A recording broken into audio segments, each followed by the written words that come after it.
जय श्री कृष्णा, हर हर महादेव। मैं नारायण भक्ति सिप्रा स्वागत करती हूँ आपका अपने चैनल पर। जय श्री कृष्णा। आप सभी कार्तिक महात्म की 10वें अध्याय का रसपान कर रहे हैं। कल आपने 9वें अध्याय में आपने जलंधर और महादेव के बीच युद्ध का कहानी सुना था। अब आप 10वां अध्याय का रसपान कीजिए।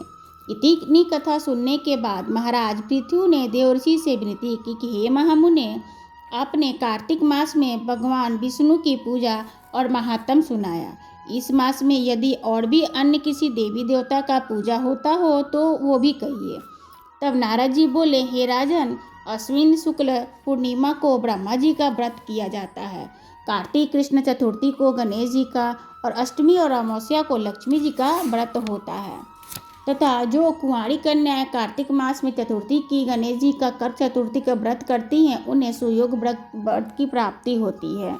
यदि विवाहिता स्त्री व्रत करे तो उसका सुहाग अटल रहता है। प्रातःकाल स्नान आदि से निवृत्त होकर चंदन इत्यादि से श्री गणेश जी का पूजन करे। फिर सायंकाल में गणेश जी का पूजन कर चंद्रमा को उदय होने पर उसको अर्घ्य दे। तत्पश्चात उत्सव मनाते हुए सधवा स्त्रियों को सुहाग की रक्षा के लिए यह व्रत अवश्य करना चाहिए। कर्क चतुर्थी व्रत के महात्म का वर्णन करते हुए नारद जी ने कहा कि हे पृथु, अब इस व्रत का एक इतिहास सुनो, हम तुमको सुनाते हैं, ध्यान पूर्वक सुनो।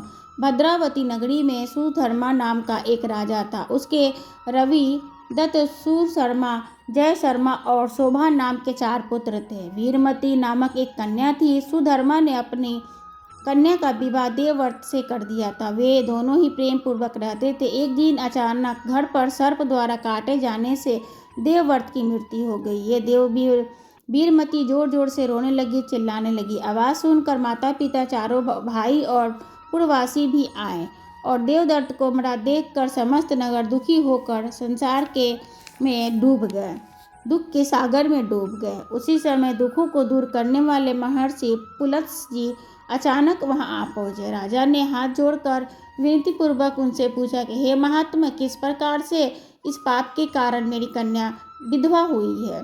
पुलत्स्य मुनि ने बतलाया कि कार्तिक मास के कृष्ण पक्ष की गणेश चतुर्थी का व्रत न करने के कारण ही ये कन्या बेधवा की प्राप्ति हुई है। श्री पुलत्स्य जी ने कहा कि एक समय दैत्यों के नाश का उपाय खोजने के लिए ब्रह्मा, विष्णु, महेश तथा इंद्र आदि सब देवता एकत्रित हुए। उस समय ब्रह्मा जी ने कहा, गणेश चतुर्थी का व्रत संपूर्ण विपत्तियों का विनाश करने वाला होता है। तब सब देवताओं ने कार्तिक कृष्ण चतुर्थी को व्रत किया, जिससे देवताओं पर विजय प्राप्त हुई। विजय होने के बाद समस्त देवताओं ने गणेश जी से कहा कि वर मांगो। गणेश जी ने कहा कि वर मांगो। तब गणेश जी ने कहा कि जो स्त्री कार्तिक शुक्ल कृष्ण चतुर्थी को व्रत करे उसके पति चिरंजीवी तथा जो न करे वो विधवा हो, अथवा समस्त स्त्रियों को यह व्रत अवश्य करना चाहिए। हे राजन, तुम्हारी कन्या ने इस व्रत को नहीं किया, जिसके कारण से विधवा हुई है। यदि अब भी वह व्रत करे तो उसके मृत पति जीवित हो सकता है। इतना कहकर पुलत्स्य मुनि चले गए। तब राजा ने अपने जमाता को शरीर में तेल सुरक्षित करवा कर इसके बाद जब तक कार्तिक मास का चतुर्थी नहीं आया तब तक रखा। विधिवत व्रत करके उद्यापन में ब्राह्मणों को दान दिया देकर उन्हें संतुष्ट किया, जिसके प्रभाव से उसका मृतक पति पुनः जीवित हो उठा।